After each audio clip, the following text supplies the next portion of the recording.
Le 27 juin dernier, le monde entier a appris la disparition de Joe Jackson à l'âge de 89 ans des suites d'un cancer du pancréas. Hospitalisé quelques jours avant son décès, il s'était adressé une dernière fois sur Twitter. « J'ai vu plus de couchers de soleil qu'il m'en reste à voir. Le soleil se lève lorsqu'il est l'heure.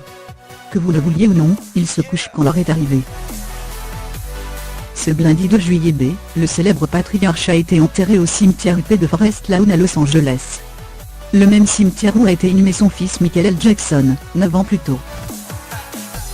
Selon le site américain TMZ, ses funérailles se sont déroulées dans la plus stricte intimité en la présence de ses 8 enfants, de ses petits-enfants et de sa femme Catherine.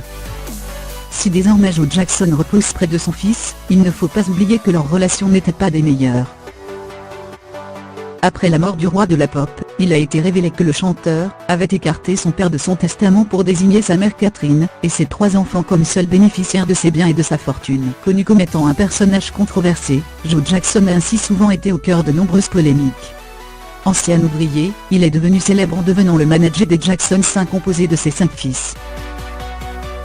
Si depuis sa mort, les critiques fusent, ses petits-enfants ont tenu à lui rendre hommage. Ainsi, Prince Jackson est tenu à défendre son grand-père.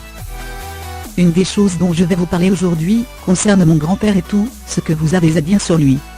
Vous pouvez dire ce que vous voulez, affirmer qu'il a abusé de mon père, etc. Et je vais en faire une vidéo YouTube, c'est certain. Mais il a élevé ses enfants comme il faut, autrement, ils auraient été dans des gangs morts. Donc, allez-y, continuez de dire des conneries.